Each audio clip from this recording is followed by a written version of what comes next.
और उनके बाद जिन्होंने गुलाम भारत में और आजाद भारत में हम कमजोर वर्ग के लोगों को मुख्य धारा में लाने के लिए अपने बच्चों तक की कुर्बानी दी, अपने जीवन का सुख जो है निछावर किया। राष्ट्रपिता ज्योतिबा फूले, आरक्षण के जनक छत्रपति साहू जी महाराज अपनी खुशी और सुख त्याग करके जो हमारे लिए संघर्ष न करते तो शायद आज हमारे तन पे छुपसे और आप सब लोगों से। और मैं एक घटना आपसे बताना चाहता हूं, यहाँ जो उपस्थित नौजवान हैं, अगर वो वास्तविकता मुझसे प्यार करते हैं और वो मैसेज ये था कि राजस्थान में ओम प्रकाश बैगर नाम के एक दलित समाज के बच्चे ने सुसाइड किया। सुसाइड क्यों किया है ये आपको बताना है, और सुसाइड करके उसने सुसाइड करने से पहले उसने क्या संदेश दिया समाज को ये आपको बताना है। उसने सुसाइड इसलिए किया कि उसके पिताजी के साथ अपमान हुआ,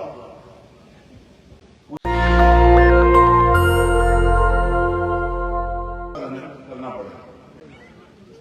फिर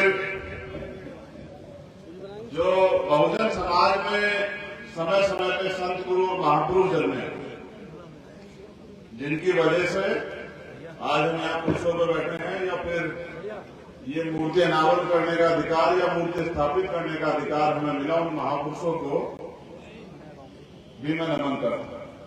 महामानव तथागत बुद्ध, संत श्रोमणी सतगुरु रविदास जी महाराज, भगवान वाल्मीकि महाराज, गुरु नानक देव, संत कबीर, और उनके बाद जिन्होंने गुलाम भारत में और आजाद भारत में हम कमजोर वर्ग के लोगों को मुख्य धारा में लाने के लिए अपने बच्चों तक की कुर्बानी दी, अपने जीवन का सुख जो है निछावर किया।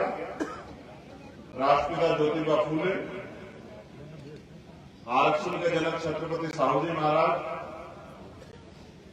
परम पूजनीय डॉक्टर बाबा साहब अम्बेडकर, महामना राजसिंह वर्मा, बाबू जगदेव प्रसाद कुशवाहा, जननायक कपूरी ठाकुर, मान्यवर दीना भाना वाल्मीकि और मेरे गुरु, मेरे आदर्श मान्यवर साहब काशीराम जी को मैं नमन करता हूं। यहाँ आज इस मंच पर उपस्थित सबसे पहले श्रद्धेय रामदास जी, श्रद्धेय रामनाथ जी, हमारे वरिष्ठ नेता रंजीत बोध जी, भाई गुरमत पाल साजना जी, जिन्होंने ये मूर्ति जो है दी है, यहाँ मेहनत कर रहे हैं इस प्रोग्राम को सफल बनाने के लिए हमारे वरिष्ठ नेता आलोक भारती जी, विवेक सैन जी, नरेंद्र प्रधान जी, देशराज जी, मलिक जफर साहब, ओम प्रकाश प्रधान जी और भीम आर्मी के जिलाध्यक्ष भाई रोनी, आप सबका धन्यवाद। मेरे साथ चल के आए हमारे मुजफ्फरनगर के जिलाध्यक्ष जगदीश पाल जी, प्रदेश कोर कमेटी मेंबर दीपक राणा जी, यहाँ के जोन के प्रभारी नीतू गौतम जी, अमित कसाना जी, भाई निजाम चौधरी जी, पीताम्बर प्रजापति जी, हमारे प्रदेश अध्यक्ष सुनील चित्तौड़ जी, यहाँ कोर कमेटी के दो सीनियर साथी भाई आवेश अहमद साहब और जतिन जी, उनका भी बहुत बहुत धन्यवाद। मैं बहुत कम मूर्ति अनावरण के प्रोग्राम में जाता हूं, उसका एक कारण यह है कि मैंने महापुरुषों से सीखा उनका विचार। जिन महामानव की मूर्ति हमने लगाई उन्हीं पर कथन है कि मैं मूर्तियों में नहीं, मैं किताबों में, मुझे पूजने की नहीं, मुझे पढ़ने की जरूरत है। मैं धन्यवाद तो देता हूं क्योंकि ये एक अच्छा अवसर है, आपने स्थापित किया है, मेरी बहुत बहुत मंगल कामनाएं। लेकिन जिन्होंने खुद ये कहा हो कि मेरे रास्ते पर चलना, उनके रास्ते पर ना चल के उनको पूजने का काम करना, इससे तो उनका रास्ता जो है वो पिछड़ जाएगा। बाबा साहब अम्बेडकर हमारी वजह से नहीं, हम बाबा साहब अम्बेडकर की वजह से, अगर वो अपने बच्चों की कुर्बानियां ना देते, वो अपने जीवन का अमूल्य समय जो है अपनी खुशी और सुख त्याग करके जो हमारे लिए संघर्ष ना करते तो शायद आज हमारे तन पे कपड़े ना हो। यहाँ दो वरिष्ठ साथी, पहले हमारे मंडल के जो अध्यक्ष है राणा जी, और जो दो वहां बैठे हुए हैं, वो दो महान हमारे क्रांतिकारी जो दुर्गा भाई है, मैं उनका भी बहुत बहुत धन्यवाद देता हूं। वो भी मुझे समाज के हर काम में खड़े मिलते हैं। आप मेरे बात पे गौर करें। मुझे मेरे साथियों ने एक पर्ची भी दी जिसमें उन्होंने कहा कि भाई सीओ साहब जो हैं और एसडीएम साहब कल से जांच करा रहे हैं और यहाँ की जो सत्ताधारी दल है उनकी पार्टी के वरिष्ठ नेता वो चाहते थे कि मूर्ति स्थापना ना हो। तो भाई उनकी सरकार है, वो अपनी तरफ से पूरा प्रयास करेंगे, उनके अधिकारी कर्मचारी पूरा प्रयास करेंगे कि आपका अपमान हो। आपको ये प्रयास करना है कि आपको अपने सम्मान की रक्षा भी करनी है और उनको ये भी बताना है कि लोकतंत्र है, सरकारें बदलती रहती है, आज आपकी है कल आपकी नहीं रहेगी, कल हो सकता है हमारी आ जाए, तो फिर आपको इस अन्याय का जवाब देना पड़ेगा, क्योंकि बोलने वाले लोग थोड़ा। अगर आप बाबा साहब अम्बेडकर के मूर्ति स्थापना के प्रोग्राम का अपमान करोगे तो क्या ये अपमान हम लोग भूल जाएंगे? इस अपमान का बदला जो है हम लड़के नहीं लेंगे। इस अपमान का बदला मैं और मेरे समाज के लोग, बहुजन समाज के लोग समय आने पे इस बार आपको सत्ता से बाहर निकाल के जो है वो लेंगे और आपको एहसास होगा कि आपने कितनी बड़ी गलती की। क्योंकि मैं समझता हूं कि टकराने से शायद रास्ता ना निकले, लेकिन अपने आंदोलन को कामयाब करने के लिए अगर हम मेहनत करें। देखो आप लोग यहाँ लंबे समय से बैठे हुए हैं मेरे सम्मान में और महापुरुषों के सम्मान में। इतना ही समय अगर आप अपने समय और अपनी जो कठिन परिस्थितियां उनको दूर करने के लिए निकालें और गांव गांव में जाकर मेहनत करेंगे, तो राजधानी है मेरी। आप नहीं जानते कि नहीं हमारी राजधानी, क्या मुझे बताना पड़ेगा कि यहाँ आग उठाने से पहले भी 1000 बार सोचना पड़ता है? आपने जो है यहाँ क्रांति से जवाब दे रखा है पहले, तो आप वो भी जानते हैं, लेकिन वो सोचते हैं कि अब तो आपने काम करना बंद कर दिया, आप तो ये हिम्मतहार बैठे निराश हो गए। मैं नहीं जानता कि इसकी मिट्टी में बल है। आपने तो यहाँ पे कई कई राष्ट्रीय नेता दिए, ऐसे नेता जिन्होंने दुनिया में पहचान बनाई, अगर उनको पहचान मिली तो बिजनौर की धरती के लिए। क्या मैं बात को नहीं जानता हूं? मुझे भी मेरे जैसे प्राइवेट स्कूल के हेडमास्टर के बेटे को अगर इज्जत दी, मेरे नाने के भी बिजनौर के लोगों ने 7-7 8 जिला पंचायत सदस्य जिता के दिए और उन जिला पंचायत सदस्यों ने पूरा प्रयास किया कि भारतीय जनता पार्टी की सरकार को रोका जाए, उनके जिला पंचायत अध्यक्ष को रोका जाए। तो मैं उन साथियों का भी धन्यवाद देता हूं जो हमारे यहाँ नौजवान लोग नेता बने हैं, जो जिला पंचायत सदस्य बने, उनका भी मैं धन्यवाद देता हूं। मुझे अपना दर्द आपसे कहना, मेरी बहनें देखो कहां बैठी, मां छत में बैठी है, वहां दीवार में बैठी, गिर मत जाना, और उधर बैठी है वहां सामने, और उधर वहां में बहुत देर से देखना काम छोड़ के बैठी है, मां खड़ी हुई है, ना वहां कुर्सी है ना कुछ, फिर भी बैठी हुई है मैदान में। उनको बहुत उम्मीदें हैं मुझसे और आप सब लोगों से। और मैं एक घटना आपसे बताना चाहता हूं। यहाँ जो उपस्थित नौजवान हैं, अगर वो वास्तविकता मुझसे प्यार करते हैं, अगर वास्तविकता में वो कुछ करके दिखाना चाहते हैं, तो मेरी इस बात पर गौर करना। और अगर आप इस बात पर गौर नहीं करते तो बाकी जय भीम के नारे लगाने से कुछ नहीं आगे बढ़ने वाला। आप बहुत जय भीम के नारे लगाते हैं, मैं आपकी क्षमता को भी जानता हूं कि आप भूखे प्यासे रह के भी इस आंदोलन को अपने खून से सींच रहे हैं। मैं ये भी जानता हूं कि क्रांति और आजादी खून मांगती है, और मुझे गर्व है कि आप लोग अपने खून को भी जो है निछावर करने के लिए तैयार है स्वाभिमान सम्मान के लड़ाई में। मैं जानता हूं कि क्रांति खून मांगती है, तो हम भी बाबा साहब अम्बेडकर माननीय काशीराम साहब के आंदोलन को अपने खून से सींचेंगे। और जब तक बाबा साहब अम्बेडकर माननीय काशीराम साहब का सपना पूरा नहीं होता, हम भी चैन से घर नहीं बैठेंगे, हम भी चैन के साथ चलेंगे। लेकिन मुझे आपसे जो कहना है, अगर आप उसको सुन के और उस पर अमल नहीं करते हैं, तो फिर मेरा बोलना, आपका स्वागत करना सब बेकार है। आज आपने काम छोड़ा, कुछ लोगों ने अपनी मजदूरी छोड़ी, कुछ लोगों ने अपने खेत का काम छोड़ा, कुछ ने अपनी नौकरी से छुट्टी ली।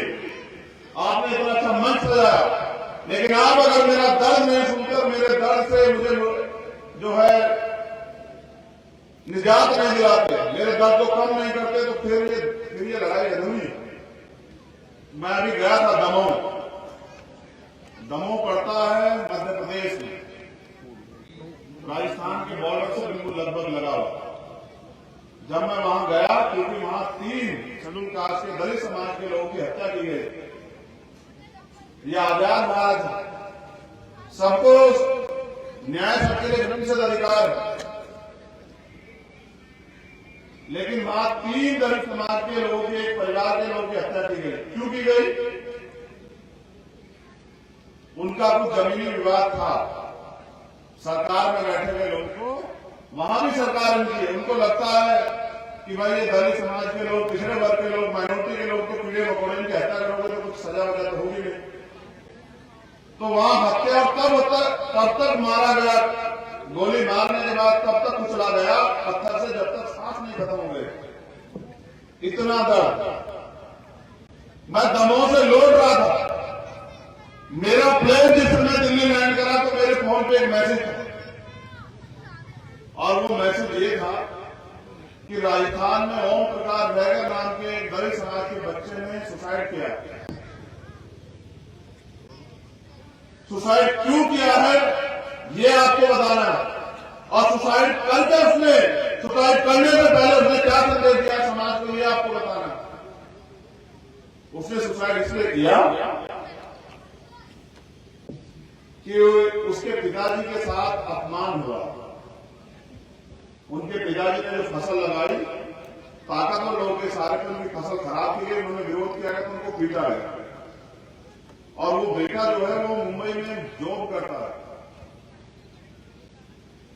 वो आया था अक्टूबर में अपने मकान बनवाने के लिए, लेकिन जब एक बेटे के सामने उसके पिता को पीटा गया, आप सोचो जितने लोग यहां बैठे, अगर आपके सामने, चाहे आपका शरीर मुट्ठी भर का, लेकिन अगर आपके सामने आपके पिता को पीटा जाएगा तो क्या आप सह पाओगे?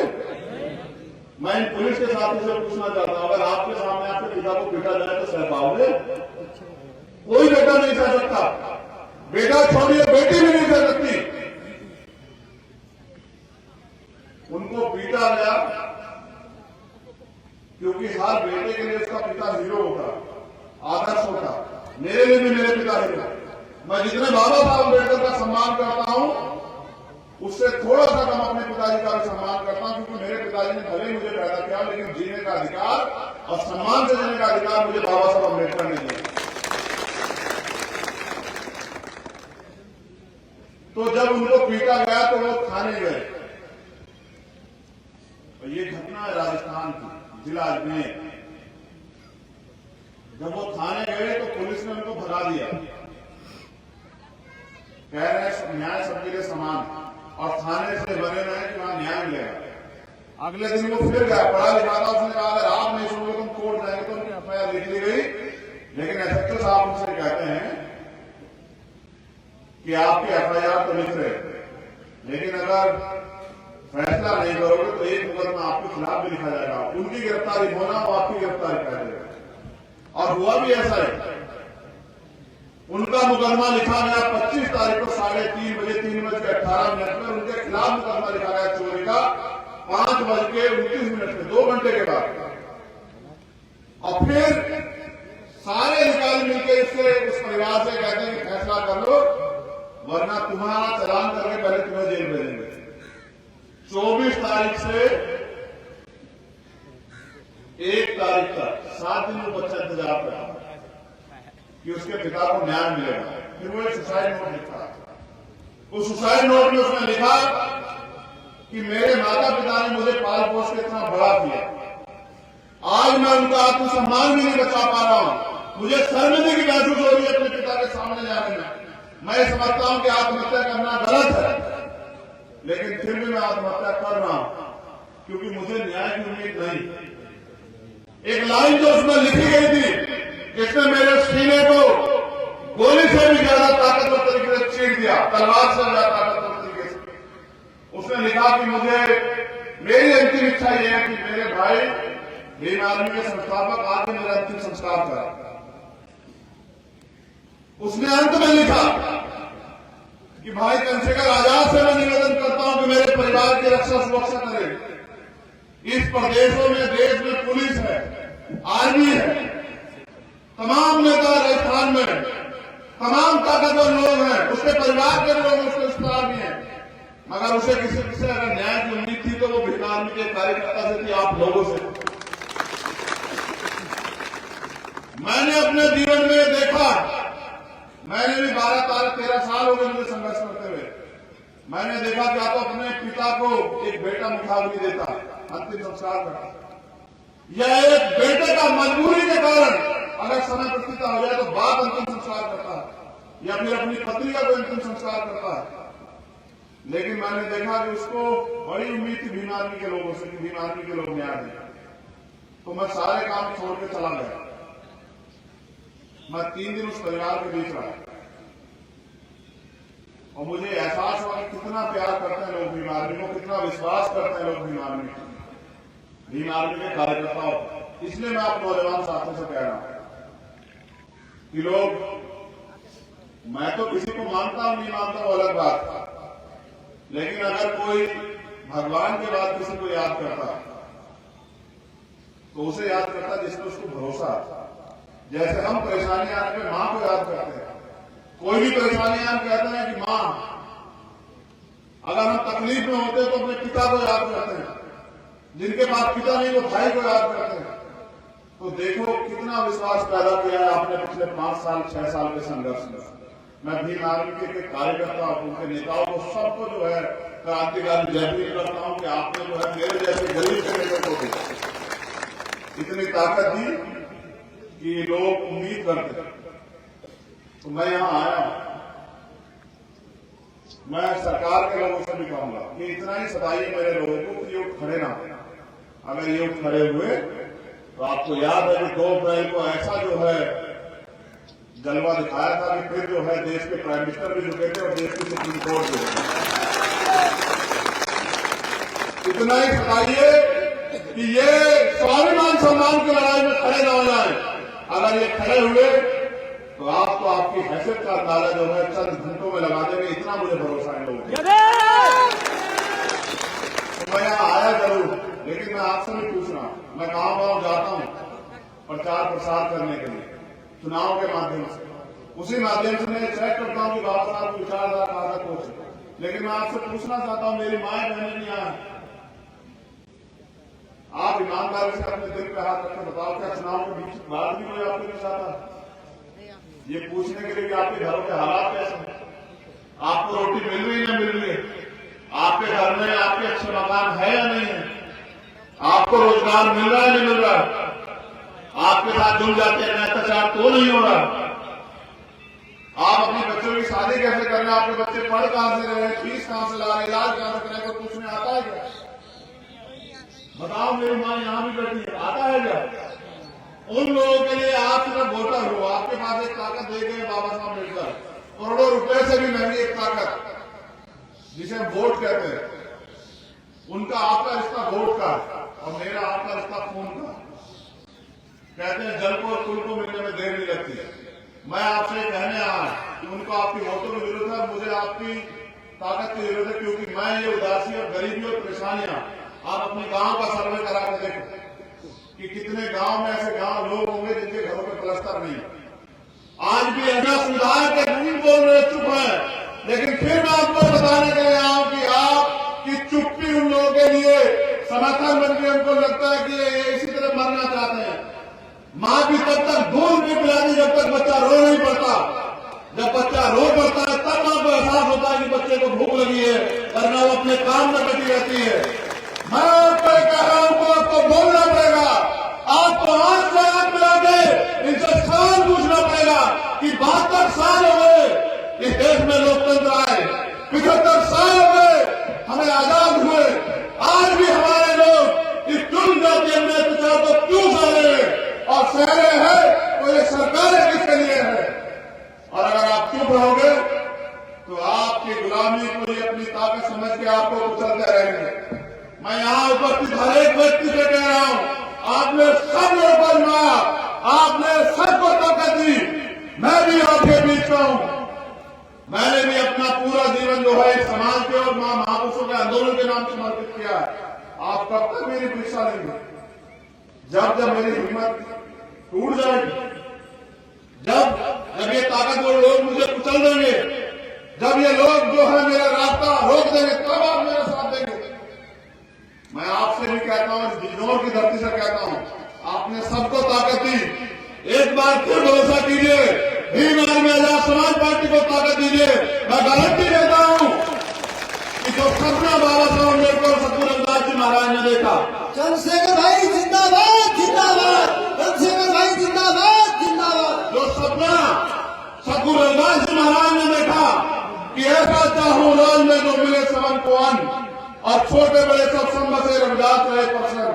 ऐसा राज जिसको बेगमपुरा राज कहते हैं, जिस तरह से भारतीय जनता पार्टी कहती है कि हम आरएसएस का राज लाएंगे, हम गोवलकर का राज लाएंगे, उस तरह से मैं आपसे कहना चाहता हूं, अगर आप चाहते हैं कि सतगुरु रविदास जी महाराज का राज आए, आप चाहते हैं बाबा साहब अम्बेडकर का राज आए, तो फिर आपको उस राज की कीमत चुकाने के लिए तैयार होना चाहिए। आप चाहते हैं कि जाति और धर्म के नाम पर जो नफरत और बंटवारा किया जा रहा है बंद हो, आप ये चाहते हैं कि आपके साथ जो समस्याएं हैं वो खत्म हो, तो मैं गारंटी से देता हूं, गारंटी से कहता हूं कि अब इन निखल्ले और सिर्फ जो वोट के लिए आप रिश्ता रखते हैं, नेताओं का साथ आप देना छोड़ दीजिए और काम करने वाले, ये आलोक मेरा छोटा भाई, ये प्रशांत मेरा छोटा भाई, धर्मेंद्र मेरा भाई, ये तमाम लोग आपके बीच से निकले और आपने ताकत देकर इनको बनाया। ये तो गरीब के बेटे हैं। आज ये देश लोकतंत्र में गरीब का बेटा जो है तमाम तरह से पूरे में पोस्टर लगा के आपका स्वागत कर रहा है। ये ताकत दी है लोकतंत्र में। आप ये भी नहीं समझ पाए, ऐ मेरे भोले समाज के लोगों, आप ये भी नहीं समझ पाए कि लोकतंत्र बाबा साहब अम्बेडकर इस देश में लाए किसके लिए। यहां तो वोट का अधिकार लोग कहते थे कि उनको मिले जिनके पास है। यहाँ नेशनल दस्तक की आपसे गुजारिश है कि अगर इसको बचाना चाहते हैं तो नेशनल दस्तक को सब्सक्राइब करने के लिए रेड कलर के सब्सक्राइब बटन को दबाएं, फिर बेल आइकन की घंटी दबाएं। नेशनल दस्तक को बचाने के लिए बहुत जरूरी है कि हर खबर को शेयर करें, लाइक करें, कमेंट जरूर करें।